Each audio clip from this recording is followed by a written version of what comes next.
We are live on Facebook, Instagram, and YouTube. Welcome to this week's Flippinar. We are fortunate to be joined again by my partner in crime, Adria. How's it going, AP? It's going. It's that time of year. It's hot as Hades and time for back to school shopping. Well, again, welcome to this week's Flippinar. She says it's time to go school shopping. So those of you that have to do that, I pity you. This week's Flippinar, she says it's time to go school shopping. So those of you that have to, you don't hear that again. That was the Facebook feed. But anyway, so welcome to this week's Flippinar. Everyone can start loading their questions and we will happily start to answer your questions. Hello from Instagram. I'm not sure about your handle. Millions Stylist Agent. I think that's how that's pronounced. And welcome from Facebook. When you post your questions, please identify your location, just so that we can know where people are chatting from. So how's it going, Adria? It's going. No complaints. All right, so we can get this thing rock and rolling. If you already have people, I got to grab the link. My bad. Grab the link. All right. Well, while you're doing that, we got a Dorian from Vegas, Ezekiel from Virginia, Kay Davis, Orlando, Miami, Baltimore, Maryland. We're covering a lot of states here. Hey, y'all. What's going on, people? We're ready to rock and roll. You got your questions. Hopefully, I have answers. And someone said they closed their first deal last Friday. Got an alert on my phone here. I don't know if they're in the chat here. That's what's happening, man. I love to see that. Seems like we're getting more and more of that. So I assume this stuff is working. It's all up and working. I have, again, Oklahoma, Savannah, Illinois, NYC, Milwaukee. Wow. Vegas, Nevada. All right, let's go ahead and jump head first into these questions, guys. You got me on Instagram, so you're gonna be able to do the Instagram too? I do, but because those go up fast, I'm gonna probably bounce back to those periodically. Yeah, it's not going to be as many on that. So, so just go ahead and roll from that since you got two there. I see right already. Yeah, Worldwide Home Solutions on Instagram says, have you put any vacant triple N deals together? And they're from Atlanta, Georgia.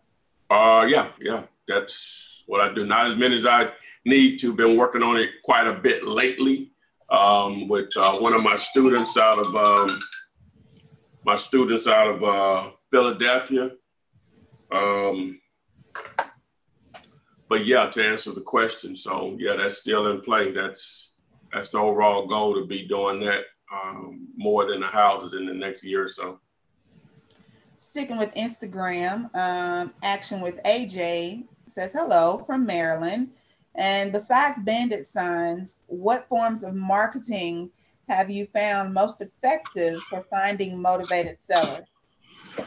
Well, a couple of weeks back, I put out a video on findsellers.net, and that's basically taking the same list that you use for direct mail and turning that into a phone list.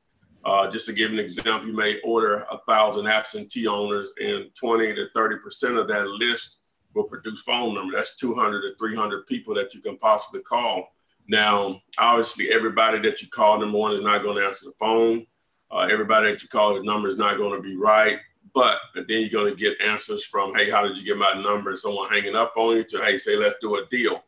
But for the small amount of money that it takes to buy a list and the time that it takes to build the list is more than worth it. I have 2 deals in the pipeline right now from just my first couple of lists that I purchased. And I was originally doing the research on the list myself, but I incorporated my sister to help her out a little bit. And I got a student or two that helps me with making the calls because I really don't like doing that part of it. But that is a very effective way to find leads and get it quick. You can buy a list today and start calling people today. You know, that's how good it is versus even bandit signs or direct mail. Still like bandit signs better at this point, but that may change. So that's one tip. So you want to know any more information about that? That's included in my actual course now, but I do have a separate course for that right now. You can go to findsellers.net or findowners.net. All right. From YouTube, Papa Duck says, how do you properly wholesale a mobile home? Well, mobile home is going to be a little different. In reality, it's not going to be a clean wholesale deal like a house would be, because the process of buying a house is a little bit more complicated, more detailed. Whereas with a mobile home, it's the same as selling a car. If the owner has the title in hand, whoever walks up with cash, they write up a bill of sale and they sign the titles and boom, just like a car. And so that makes it a little bit more difficult for you just to put it under contract and then find a buyer, blah, blah, blah, because at any point if the buyer and the seller connect without you, the transaction can go down without you. It doesn't work that way with houses because of the contract, pulling title, sitting down with an attorney, all that goes into play. But with a mobile home, it's different. Plus, the way you evaluate a mobile home, they're not like houses. They depreciate like cars, so the value of mobile homes go down every day. So whenever you're evaluating a mobile home, the first thing you want to know what year it was built, who was the manufacturer, just like a Ford, Chevrolet, they have names of mobile home manufacturing companies. So obviously the size, the number of beds and baths, is the land included? Will it have to be moved? What is the double? Well, that would include the size for the double wide. So, and then obviously if they have title in hand, because sometimes they want to sell, but they still owe money, they don't have title in hand, similar to a car. So to get it evaluated, the easy thing that you can do is contact mobile home parks in your area, mobile home dealers in your area, and see what they will pay for a particular model. You don't have to tell them about where the property is located or the mobile home is located, but that's how you would find out what they would be willing to pay, and that'll give you an idea of what you need to pay. So in reality, wholesaling one is not as simple with as it is with a house. Is all a timing thing. So in most cases, you're going to probably have to end up buying the mobile home first and then boom, you buyer. But you could have a buyer lined up for it, by going out, taking picture, video, or whatever, and they'll be ready. But it's not going to work the same as houses. All right. Question from Instagram. Do you think it's a waste of time to partner with other wholesalers? No. As long as there's an opportunity for you to make money there, you're making sure you position yourself where you can ensure that you get paid. No, not at all. I think the last deal I did?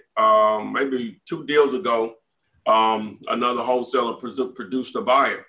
But in most cases, I'm going to be on the side where I have the property on the contract and another wholesaler is going to produce a buyer. It's rare that I'm going to be on the side of me producing a buyer for someone, unless it's a student. More than likely as a student, I'll work with them on that. But just someone I know, that's just not me. I'm not telling you not to do it. That's just me. I just want to be on the seller side of it as far as the control. All right. Dorian Wright on YouTube probably has a question that many others have. What days should I put up bandit signs and when should I take them down? He's in Las Vegas. No days to take them down. Once you put them up, don't take them down. But the best days to put them out, now I put them out 7 days a week. Not put them out actually every day, but every day is an option. The actual best days to put them out, I think I answer this every week, don't I? Yep. But the best days the best days to put them out are Sunday morning first, Saturday second. Normally traffic is pretty low. I know it is in my market. I'm pretty sure it's the same in most. But I'll put them out any day, and I never put them out at night. I think I did that once in the 14 plus years that I've been doing. I put them out in broad daylight. As me and Adrian were discussing a moment ago, I'm out of signs right now. I need to re-up. So she has some signs that have been sitting dormant for how long, Adrian? Yeah, we're not going to talk about that. Over a year. And I'm going to get my guy that helps me put them up and drive him around and put them out in an undisclosed market. But go ahead. Let's see here. Awaken One on YouTube says they will be closing their first deal on Monday. So awesome. Way to go. Keep us posted. Let's see here. Option Strategy says in Southern California, he's been putting out the bandit signs, but all he's getting is calls from realtors trying to get listings or other wholesalers asking me to send over my deals. How do I find sellers only? Number one, he's going to have to give us a follow-up question. How many signs does he have out? Does he think he's put out? Before I answer that. All right, you heard that strategy. So go ahead and update that question for me. Let's see here. Arlington says, I get a list of homes to flip from another wholesaler. How can I wholesale these if the prices are net? How can he wholesale those? Well, it's still going to boil down to how attractive of a deal that they are. It's just going to boil down to that. And then from there, if there are opportunities for you to put a deal together, then what type of control is that wholesaler going to allow you to have over the property? You know, I'm not big into signing quote unquote JV contracts. In reality, they're not worth anything. I need to be on a purchase and sales agreement, either with the wholesaler or the seller. I just need to be in the chain with a purchase and sales agreement that gives me some control within the transaction. So it just depends on what side of it is. Okay, from Instagram, the real estate patron says, Flipman, can you film a day in the life of a wholesaler, starting from finding the sellers, calling, putting under contract, finding the buyer, assigning property, and closing at the title company? Is it possible to do a deal? Well, read the first part of that. Some of it's possible, probably not to do any of it, but some of it's possible. Read the first part of it. He just wants to know, can you film a day in the life of a wholesaler? Well, I guess I could, but that would entail someone probably riding with me all day, and that part of it probably wouldn't be that big of a deal. But the closing part of it, see, you got other people involved at that point. So now I'd have to get them to agree to go on camera and so on. And that's just not going to happen. I wouldn't even ask. That's just not going to. Number one, remember, this is a hobby for me, what you're seeing us doing right now. I make some money from it, don't get me wrong, but I make money from doing deals. So now someone approached me and say, hey, Tyrone, we'll pay you X number of dollars, you do this. Okay, yeah, I may well do it. You know what I'm saying? Now, or someone wants to come to Birmingham and see how I do it. I do offer that. There's a fee for it. But if someone wants to see that, you can spend a couple of days for me. And I tell you, it's not cheap, but it's cheaper than most, but it's not cheap. So that's the best way I can do it. But again, someone wanted to present me. I'm not saying I'm all that by no means, but if someone approached me and say, hey, we want to film what you do on a daily basis, you know, here's a check. See if the numbers look good to me or attractive enough, yeah, you know, everything's negotiable. Okay. Sticking with Instagram, Dress Myself asked, is earnest money included in the purchase and sell contract, or is that legally binding outside of the contract? Well, that verbiage is going, or that in most contracts, rarely you're going to see a contract where earnest money is not part of the terms. So yes, a part of the contract to answer the question. Okay. On Facebook, Miss Tangela says, thank you for meeting with her mom in Birmingham, but she wants to know how to build a buyer's list. Okay. How to build a buyer's list? Correct. Well, the simple thing on buyers is, and again, I guess I say this a lot too, but yep. the answer is the answer. Don't worry. I hate to say it this way, and don't worry about buyers. If you have great deals, your buyers list will build itself. And then you understand how to market your deal, which is simple. But if you have a great deal, you can only sell it to one person, but 10 individuals may contact you. So the other 9, you'll collect their information for future deals. And you do that with every one of your properties, you'll have a large a buyer's list in no time or whatever. So if you market great deals, people are going to continue to call you about it. Buyers get in and out of the business. So that'll build your buyer's list. And when I say that, you're going to collect obviously their contact information, what areas they like to buy in, how many they like to buy per month, what price range, what level of repairs they like to deal with, what's the minimum number of beds and baths, and so on. So you allow your great deals to build your buyer's list. It is not difficult to give away what, Adrian? Money? Yeah, there you go. Oh, wow. Oh, wow, that's what's happening. Go ahead. Okay. Another one, Donovan on YouTube says he just wrapped up his first deal last Friday. Thanks for all the tips and the trips. Way to go, Donovan. How much you made? How much bread, man? You just can't tell you close the deal. Tell us how much bread. You know what I'm saying? Hey, congratulations to you, man. But you got to share with us how much bread you made. Okay, let's see here. Sticking with that earnest money question, how can you work around earnest money on a commercial property? Well, everything is negotiable. The standard is that whenever you have put a contract in place, whether it's selling the buyer, agree on terms, blah, blah, blah, normally they expect earnest money within 24 to 72 hours. That's a standard. That's not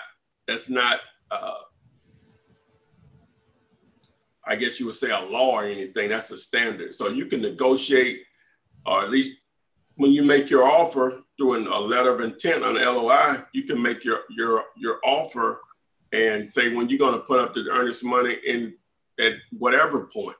So they may take it, they may not. You know, most won't, but enough will. So it's up to you on how you want to negotiate those terms as far as earnest money and when it's put up.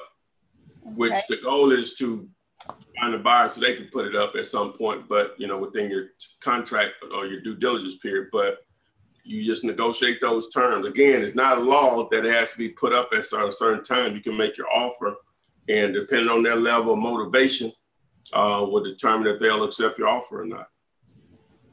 All right, well, you got a compliment on your Puma shirt, so. Yeah, man, I bought this at Stein Mart earlier today. And it was $17.99. I thought it was cool. I searched. I said this would be a cool little T-shirt for the Flippinar.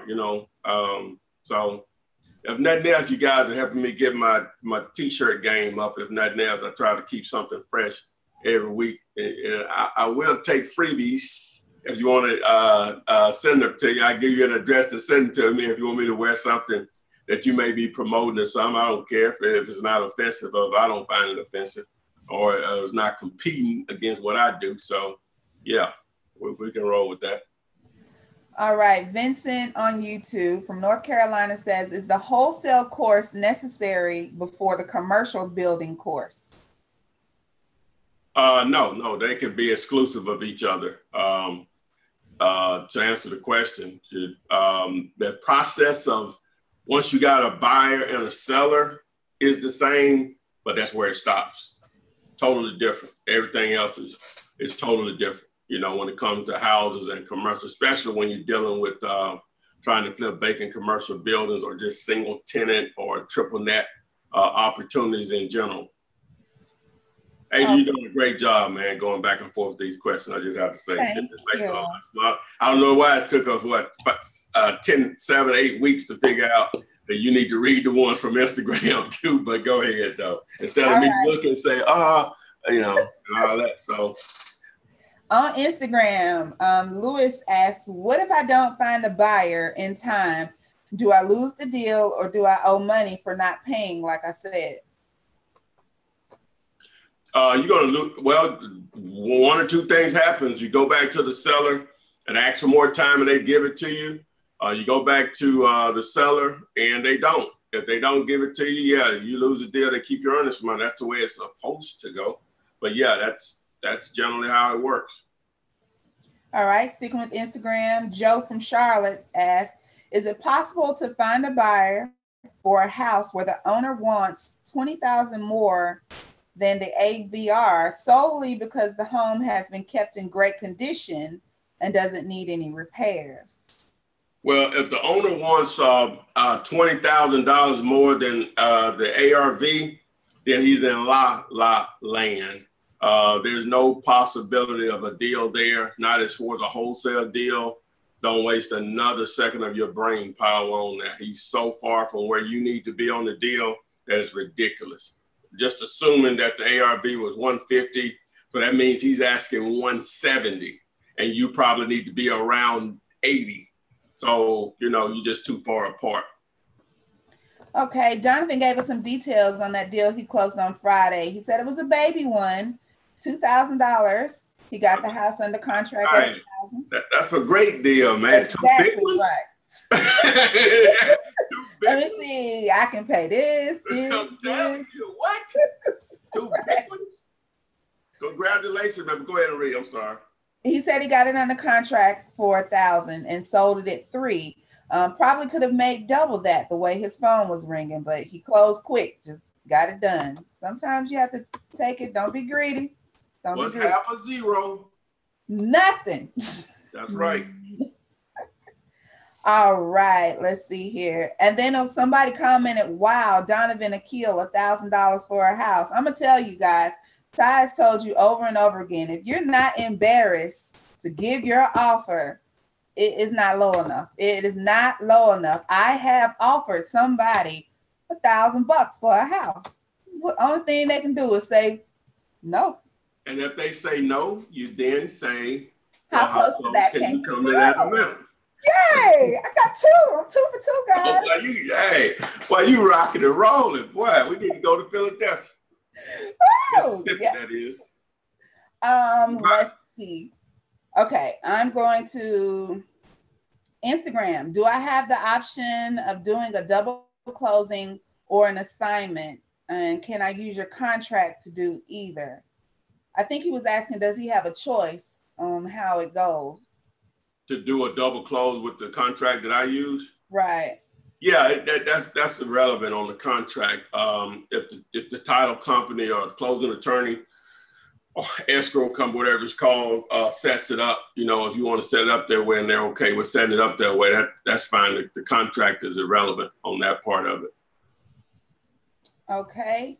Anitra, I see you on YouTube, but I'm scrolling back up looking for your question. I'm sorry, guys. I have to do the Instagram ones because they go a lot faster, but I will get back to you. Let's see here. Chili on Instagram says, how do I find probate properties? Okay, how do you find probate properties? Well, that's not my thing, first of all, but depending on your state, it's going to be a little different. So I always suggest going down to the courthouse and simply asking someone in probate, you know, number one, where can you do research, or where you can pull a list of properties that are in that probate status, and you go from there. But that's not my thing. I don't have the patience for it. Not saying you can't make money, because people make their entire livings as far as real estate doing probate. I just don't have the patience for it or the organization skills. Now, what happens sometimes is that, you know, through my marketing as far as banner signs and absentee lists, it automatically brings in some of those opportunities, because, you know, if a motivated seller, they're motivated, but just me specifically targeting probate, really not my thing. All right. I'm going to say Anitera on YouTube. She says, "Hi, I found a home that's abandoned. The homeowner passed away, and she spoke with his mom, and the mother thought the bank owned the home, but on the county website, it shows the deceased name. Who does she contact?" She said it. Read that again. I'm sorry. Say that again. She found an abandoned home, and she spoke with the mother who thought the bank owned the property. But in actuality, on the county's website, it shows that the son is still, she said deceased name EST. Yeah, I got it. A lot of times, depending on your county and how often they update the information, you won't know. So in order to really find out what's going on with that property, you're probably going to have to pay for a title search if you think there's an opportunity there. Now, the risk is that if the bank owns it, then you just wasted $300 or $400 or whatever it's going to cost to do a title search in your area. So, that's going to be the thing. A lot of times it just depends on how often the bank, court, the county that the property is located, and how often or how frequent they update their information. Okay, Sean Davis on YouTube says, "I looked into buying postcards to send out, $2,000 for $100. How much is it to have them mailed, and what is the best place to get them?" I guess that would be more of a suggestion. You got a suggestion? He said 2,000. He bought 2,000 what, names or 2,000 postcards? 2,000 postcards to mail out for $100. Okay, so the postage, now, number one, you got to have a list to mail to, but the postage on that, I don't even know what the rate, you can just Google that. Just Google is your friend. Cost to send 4x6 postcard. I'm assuming that's the size, and Google should spit it right out for you. So you just do the math from that point. Now, sometimes this is going to be straightforward. If it's 46 cents a letter times 2,000, so you do the math. Okay, let's see here. I think that'll be $920, I think. My math is right. It'll be worth it if you get a deal out of it. Oh, it'll be more than worth it. Oh, yeah. Amy Johnson on Facebook says, "Hello, Ty." She has a woman who inherited her home from her mother, and she is living in the home and wants to sell it. The ARV is $160,000, but she still owes $138,000. I don't think this is a deal, but I'm not sure quite what to tell her. Yeah, just tell her that with 138 owed or 160 ARV, just let her know that she owes more than what would make it an opportunity for you. Just thank her for her time, and that's it. There's nothing you can do there. The numbers are the numbers. Okay. Let's see here. Trenton YouTube, I have a question. Who pays the earnest money? Who gets the earnest money, and when? Well, if you're talking about you and the seller, if it's only $10, if it's only $10, $50, I normally would give it to the seller. If it's $100, more than likely I'll let the title company attorney hold it. But on the buyer side, sometimes they'll put it in your hands. Sometimes same thing, they'll let the title company or closing attorney hold it. So just depends on what side of the deal you're talking about. Okay. What are your thoughts on war zone homes? Are they good to start in the business? Well, each market is different, but you have to think about it. And this is one of the first things that I learned in the business, guy locally here. He said every house is a step up for someone. So some people are not comfortable dealing in those areas. That's fine. That's cool or whatever. But most of my deals have been over the years. Now it's somewhat changed a little bit, but over the years I've done more deals in the quote unquote war zones than anywhere. But again, each market is not as easy as it used to be because you can get a ham sandwich finance when I first started, but it's a little bit more difficult. So back then, even in the war zones, first-time home buyers, a lot of those houses could be a retail, a flip, or a rental. But now it's just mostly rental. So that makes it a little bit more difficult. Not much, but a little bit more difficult to get those, to wholesale those in the quote unquote war zone areas. Okay, on Instagram, when should I find a title company? Well, in my opinion, especially when you're starting out, just wait until you get a buyer because a lot of times they're going to dictate who closes the deal, who pulls title, and so on. So you wait on the buyer and pick it back off of the relationship that they have with whoever they use. And then, even if you need to pull a title company in the future, now you'll have a title company that you have a relationship on, even if that buyer is not involved in a future transaction, and they'll know what you want. Okay, from Facebook, Aaron asks, what about abandoned commercial buildings? Can I use the same contract as a house and the same principles? No, in most cases, no. The same principles. If there was a situation where you found a vacant building and it was just such an extremely good deal, you don't have to try to add any value to it by maybe doing some repairs or placing a tenant to increase the value. You just found a great deal. It's worth $1 million. You can get it for $200,000. Then no, it's just going to be a clean cut, a clean deal. But a lot of times commercial is not going to work like that. You have to add some form of value to the property in order to make it more attractive. If it's just a vacant building, I'm assuming it's just a vacant retail building, because it can be vacant industrial, it can be a vacant storage facility, vacant multifamily. So, there's vacant hotel. So it just depends on what type of building it is also. Okay, TT on YouTube says, hello, Flipman. When talking to a seller, how do I word it so not to sound flaky or dishonest and not give them the impression I'm buying their home? You are buying the home. The contract says that you're buying the house. Now, what you do in between before it closes is another thing, but the contract says you're buying the house, so you are buying the house. But nothing prevents you from assigning your equitable interest in that contract over. So when you go into a seller, you don't need to ever try to explain wholesaling to them. Just like you have questions that you may have spent hours trying to understand and still don't understand it fully. Imagine trying to explain that to a seller in 5 minutes. They're not going to want to deal with you. They're going to think you're trying to scam them, which you're not. You're using a technique that they're not familiar with. That doesn't mean you're trying to scam them. They're just not familiar with that process of someone making money creatively with wholesaling. So the simple answer, you are a buyer. That's what the contract says. You are the buyer.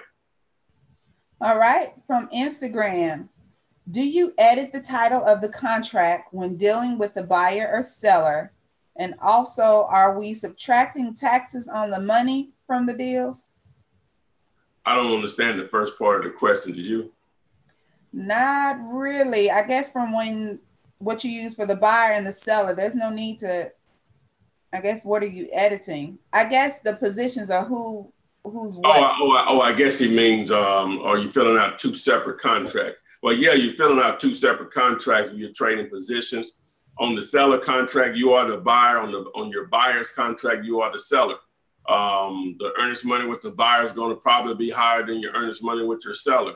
The prices are going to be different. The contract with your buyer is going to be higher than the contract price with your seller. So those few things will be different. But as far as taxes, no, it's not like, you're not on a job. You're self-employed, when you're putting these deals together. So it's up to you on how you pay your taxes, based on what expenses you have, just like with any other forms of legitimate income. Abdur on YouTube says, he's from Philly. Can you help me understand when to use the ARV formula of 65 or 100 and when not to? Well, you can always use it. Now, but let me just say that the formula is not in all. It's more, and I say this a lot, but it's more of a time saver than just, hey, this is the number I need to roll with. Just understand it's more to put, because you're normally going to offer less than even when you come up with an ending number or whatever. Now, when we start getting the houses 40, 60, 40, 50, 60 and below, a lot of times the formula doesn't even matter. You know, each market is different, but a lot of times the formula doesn't matter. You're probably going to need to get that house under 15 grand. The formula really goes out to, and then it's still going to depend on how detailed, how costly are the repairs for that particular property. Okay, let's see here. Aaron from Forney, Texas asks, do you use the same strategy when wholesaling nice houses with tenants, no repairs needed? Yeah, it still needs to be a great deal. You know, yeah, the condition of the property matters, but at the end of the day, it just simply means that, hey, I don't need to get it as cheap if it did need this number, this amount of repairs as far as cost. So it still has to be a great deal. Assuming the house is in excellent condition, and we'll just say 200 grand is the number, you still probably going to need to get it around for an investor to be interested in it. So that's 20, 40, still going to probably need to get it around 140, 130, you know, in order for you to make money off of it. You know, most investors just not going to spend that kind of money and they don't make 20%. You know, some of them want a lot of higher margin than that. 20% profit is what I mean. Okay, Matt on YouTube says, will I need to be aware of property tax info when looking to obtain a property or when seeking a buyer for a property? Read that again. Will he need to be aware of the property tax information when seeking a buyer for the property? No, that doesn't need to be aware of the property tax information. That'll all come out in the when the title is pulled on what's owed as far as taxes. Okay, let's see here. Ralph in Trenton, in Boston says, can I use your one-page contract in my market? Yes, you can. Simple answer. Yes, you can. So you can literally write up a contract on the hood of a car. If you and the seller, if the terms, you all agree on the terms, and obviously you're not performing anything illegal. But yes, to answer your question. All right, from Instagram, can you explain subject to deals and wording of contracts? Well, subject to, and I haven't done a lot of them, but I understand it, and done a couple of them. Really don't like those. Not my thing. But basically, the subject to means subject to existing financing, and simply means is that the financing will remain in place, which will remain in that person's name, the seller, but they're going to deed over the property to you, subject to existing financing. So you'll have actual ownership over the property. Now the bank still has a first position, and they have what they call a due on sale clause that can be initiated, meaning if they were aware of the title being the deed transferring, they would have legal right to call that loan due on the property. It rarely happens because they only care about, you know, they're not in the real estate business as far as buying and selling houses. They do it out of necessity. So they're normally not going to call it due as long as the payments are being made on time. You know, they're into lending money and collecting interest on their investment. So, but that's how it's working. With most, with subject to a lot of, I guess, courses and stuff out there, going to be a lot of documents that are needed, disclosures to make sure that you're covering your butt on them. But that's a subject to. So you would gain ownership of a property. Again, the financing will remain in place with the seller, quote unquote, in their name. So, but you would gain actual ownership. So if it's paid off, you would have a property. All right, Ty, would you care to do any house cleaning for those just joining us midway through the show? Oh, yeah. Thank you very much, Adrian. For those that just joined us, this is Ty and Adrian on this week's Flippinar. We welcome everyone. If you're not aware who I am, or you just stumbled into this, whether it's on the replay or live right now, 200 plus videos on my YouTube channel, flipman.net. Make sure you subscribe to the YouTube channel. If you're on Instagram, make sure you follow, and Facebook, same thing. Like, comment, again, if you need a coach, you can go to flipman.net. You can see the options there. If you need an actual step-by-step course along with coaching, I do offer that. But again, the 200 plus free videos are there for anyone to take advantage of. Never think, if you reach out to me by text or call and I refer you back to the videos, I'm not being rude. I just know that the videos are going to answer your questions in more detail than what I can. And plus, pretty much everything you need is there. You just need to take advantage of that free information. I wish someone was around like me when I started. I would have probably never paid for a course. Not telling you not to pay for mine, but I'm just telling you I probably would have never done that. This would have been more than enough, which I understand some people retain information differently. And you would like a step-by-step course along with coaching, because these videos are not in any certain order. So it is a puzzle, and it's a lot of information that I've covered over the it'll be 9 years next month. So that I've been putting out these videos on YouTube, but dive in. So what else we got, A?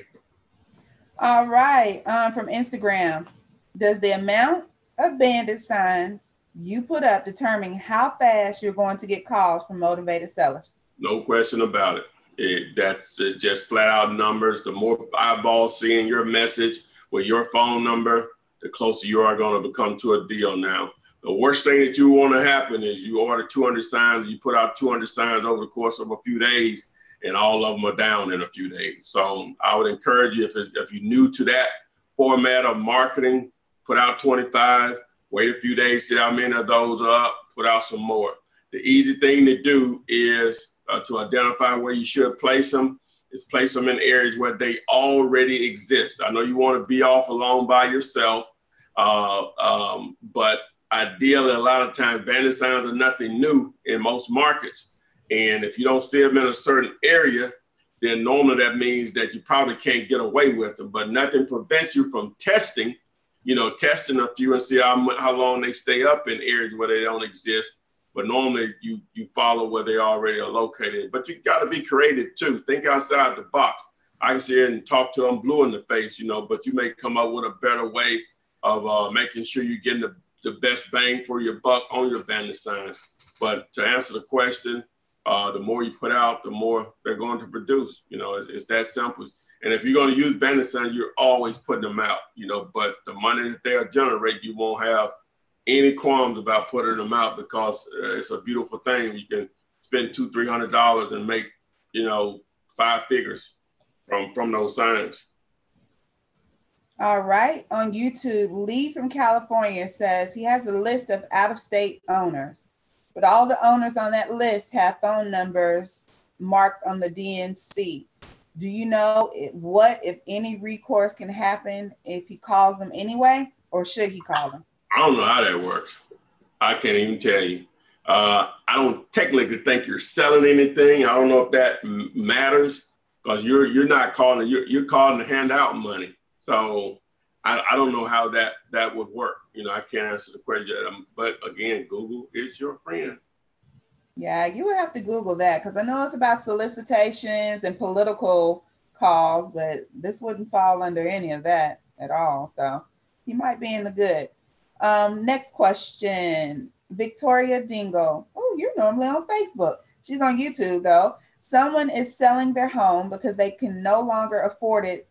The only thing is the owner would like to rent it back for 3 months after the home is sold. How does one approach this situation?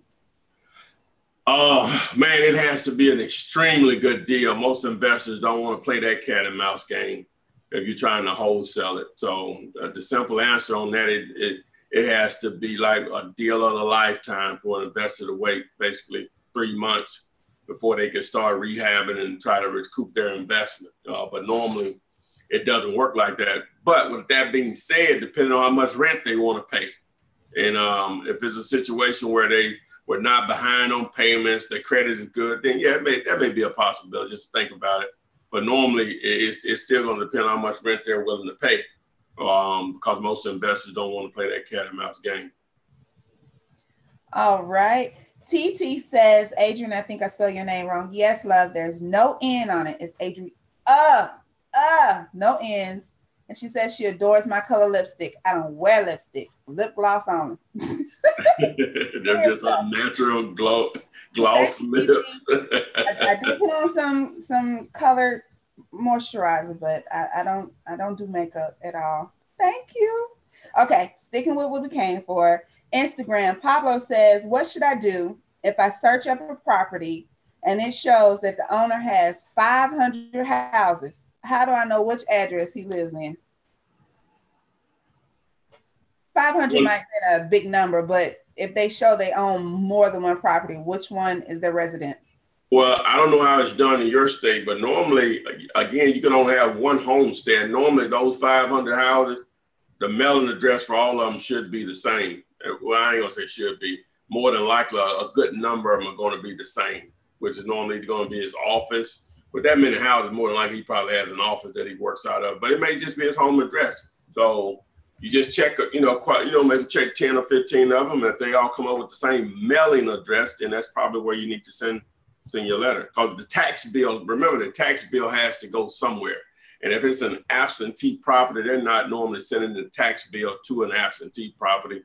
That's either sending to where they house their business and or where they live. Okay. He also says he had an appointment on Saturday and left the one-page contract with the owner with his offer. When should I call them to follow up? Was that a week ago almost? Yeah, you should have already called by now. Go ahead and call us as soon as this ends. Call them back. Pablo, go call right now. We'll talk to you later. LD on YouTube, what do you do differently to wholesale a property that was under a reverse mortgage by the deceased and now a relative is interested in selling it? Okay. Hold on, I'm trying to make sure we're live here on my end over here on Facebook.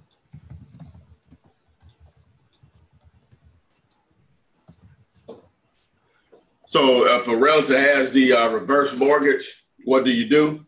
Right. Well, basically, it's treated the same. You're on the clock, though. Normally, those reverse mortgages something has to be done within 6 months. They will give you an extension, the mortgage company. Well, you treat it the same. A lot of times those reverse mortgages, they have some decent equity in them, so there's some opportunity there. So you just make it happen based on the numbers. They're going to boil down the numbers, and if that relative actually has ownership, they actually can have say so on the buy and sell. The sale of the property. All right. Let's see here. TT wants to know, how do I get a professional website up going with the domain name and the name of my business to all coincide with each other at the same time so that I don't have to use different names for everything? Well, if you're going to base your business, if your website is going to be a big part of your marketing, I would base my whole business around it. So obviously we would all love to have WeBuyHouses.com, but that's not available. So, but just remember with a website. So I would build my biz around that if that's your interest. But remember with a website, a domain name, which is the www. whatever. The rule of thumb on there, what's a good name, is that it passes the radio and billboard test, which means if someone hears it on the radio one time, can they remember it? if they see it on a billboard one time, can they remember it? But the real twist is, does your domain name also tell what you do and is short? So if you can accomplish all three of those, I think three criteria, then normally you're going to have a pretty good domain name that you can run wild with, but the unfortunate part of it, and that's why I use a lot of .nets, even though it's not as popular as .com, but it's probably got to be second, because it's been around just as long. But that's why it's Flipman.net and not .com, where you see buying sellers.net and not .com. Some of the other ones that I have also.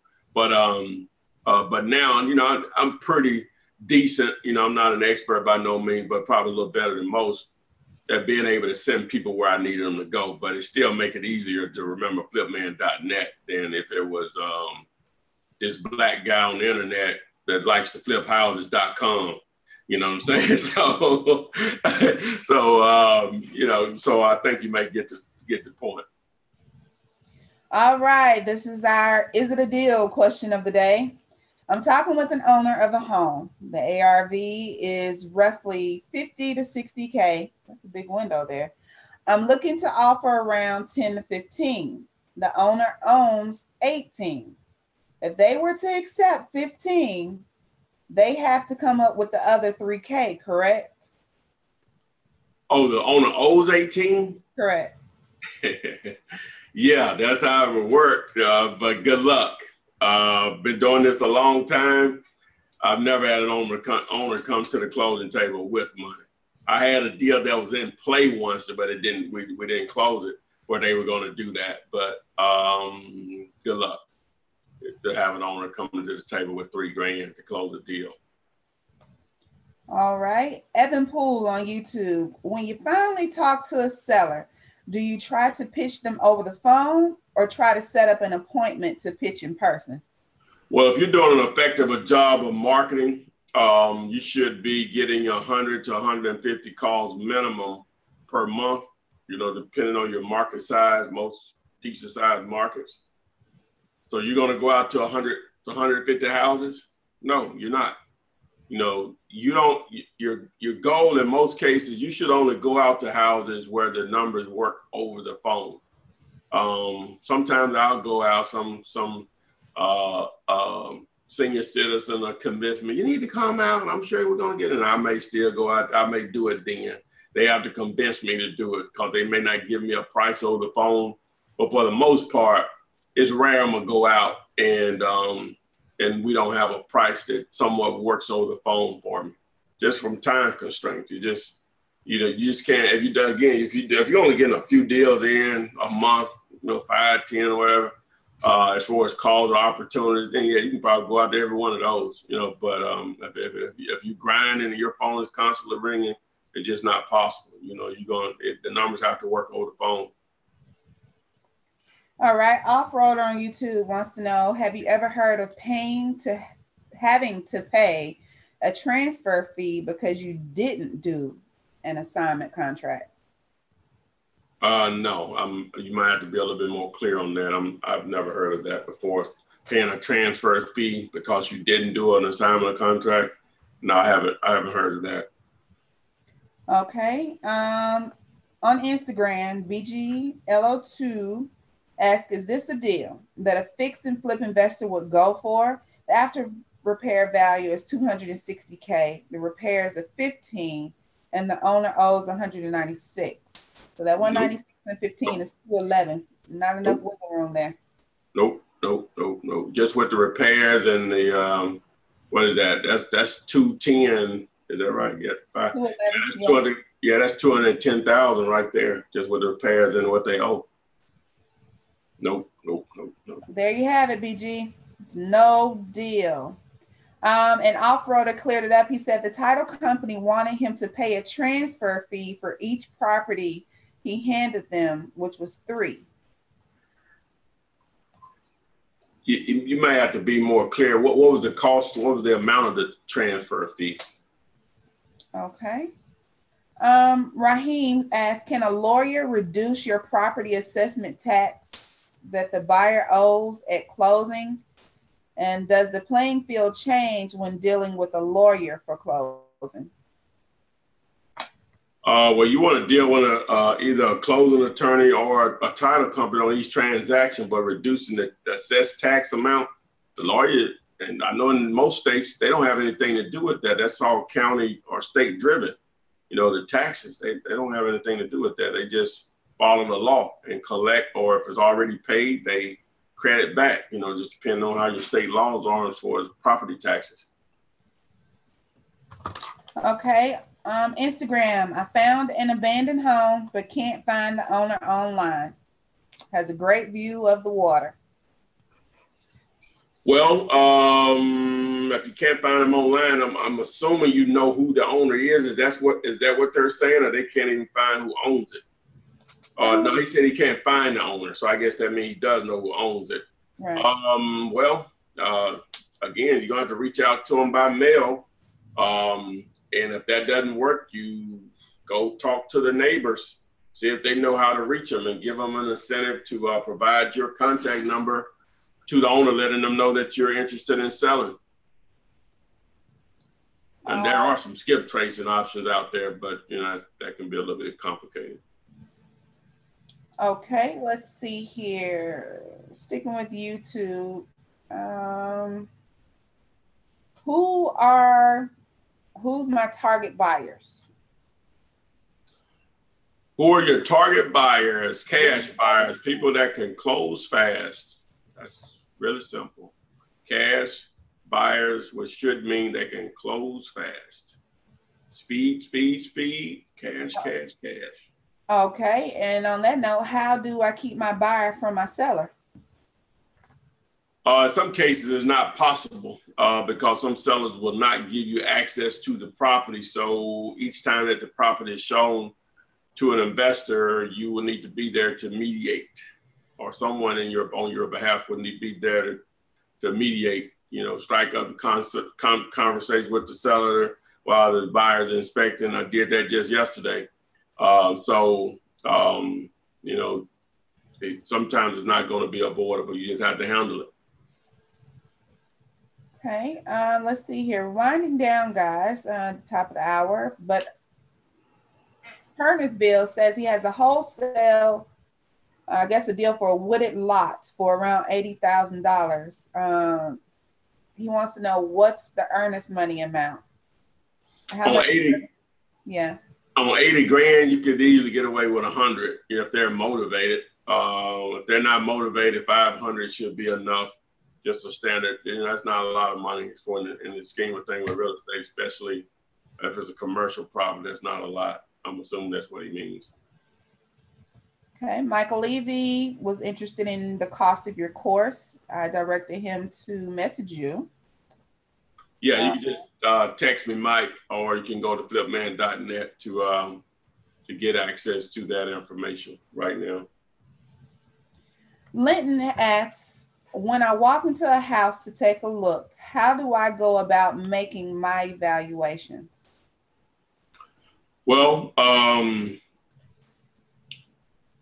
the way I was taught to evaluate repairs in a basic way is in $5,000 increments, 5, 10, 15, 20,000, and so on. Now you can go to this site. It's called remodelingcalculator.org, and don't submit to get someone to call you or whatever. Take advantage of their calculator there, and it pretty much has every phase of what it costs to renovate a house, from windows to floors to painting, exterior and interior, roofs, and so on. So you can use that site, and it'll give you a good idea of what the repairs are. And I just round up. If it came out to be like, we'll just say $5,600 in repairs, then I probably would say $7,500, you know. So even though that's not a $5,000 increment, but you get the point.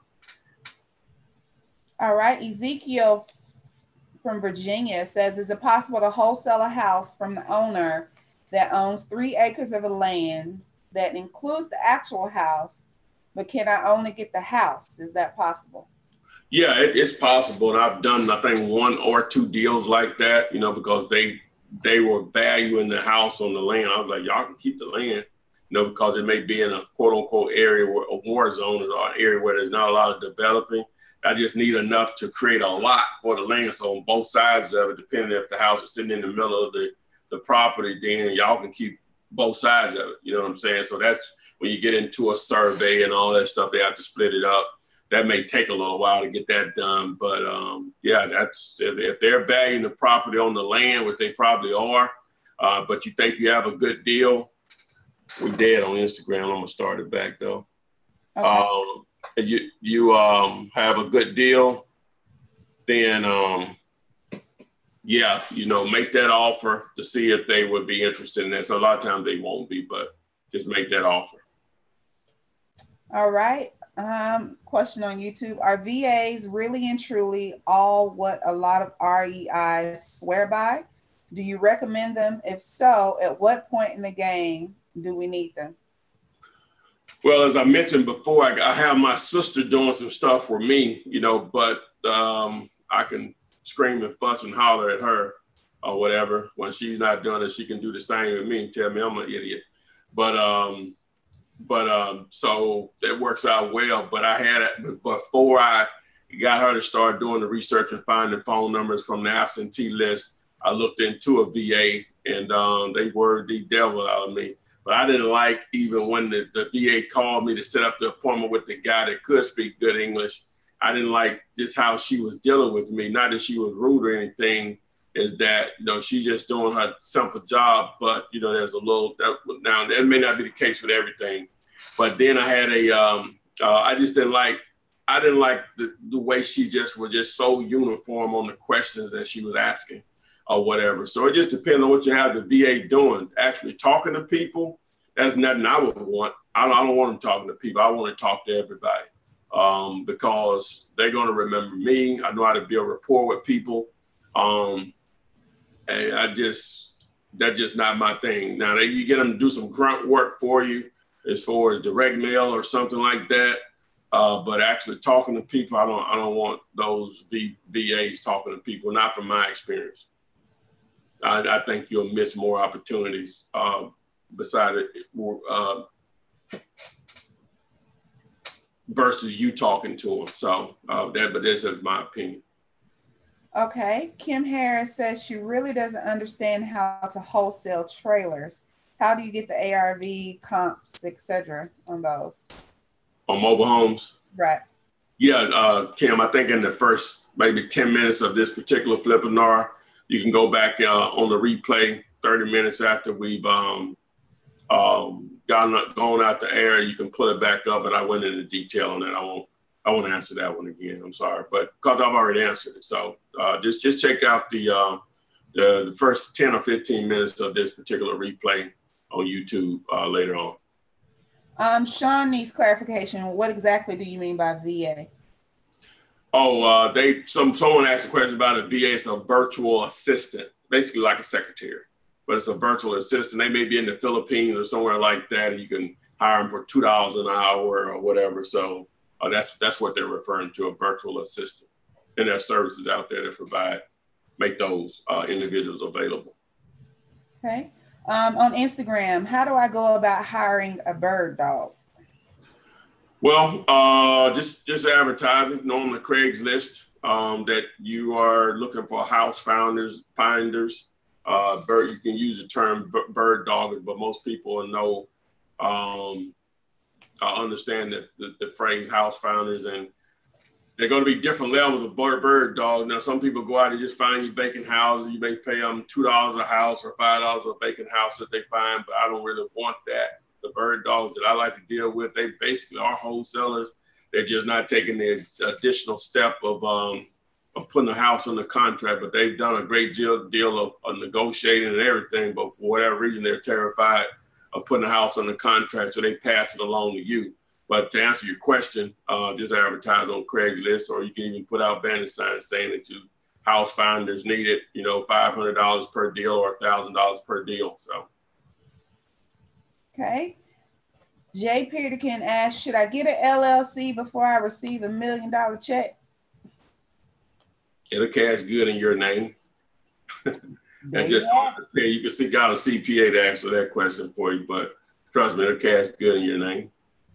All right, guys, we're going to wind these questions down. They're coming in really slow now. Actually, scrolling back up and digging through a little bit. Calvin Compton says he has a house with the after repair value 71 to 80K.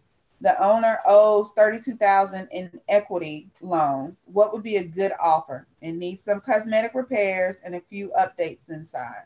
What were the numbers on that? 71 to 80K. They owe 32. That's going to be a thin deal right there. Just anyway, you needed to get it at the 32 to have any shot, and it still may be difficult to do it. It can't need that many repairs. The repairs have to probably be just paint and carpet type stuff on $5,000 or less for you to have an opportunity to make some money on that. So that's a very thin deal, unless it's just a hot area. But again, it's still going to be based on the condition of the property. So I think we're good on this particular week. We've over an hour. Got a lot of questions in this week by allowing Adria to tap into the Instagram side of it, so I wouldn't have to try to figure out what was going on there because it scrolls up so fast. But really appreciate everyone that's come out tonight. Again, remember the 200 plus free videos. Subscribe to my YouTube channel. Turn on the notifications so you are alerted whenever new videos are uploaded or when we go live on the Flippinars. Need a coach, need step-by-step courses, go to flipman.net. And we will see you all next week, and we'll see you on the flip side. Hold on, for a question I have for you. Okay.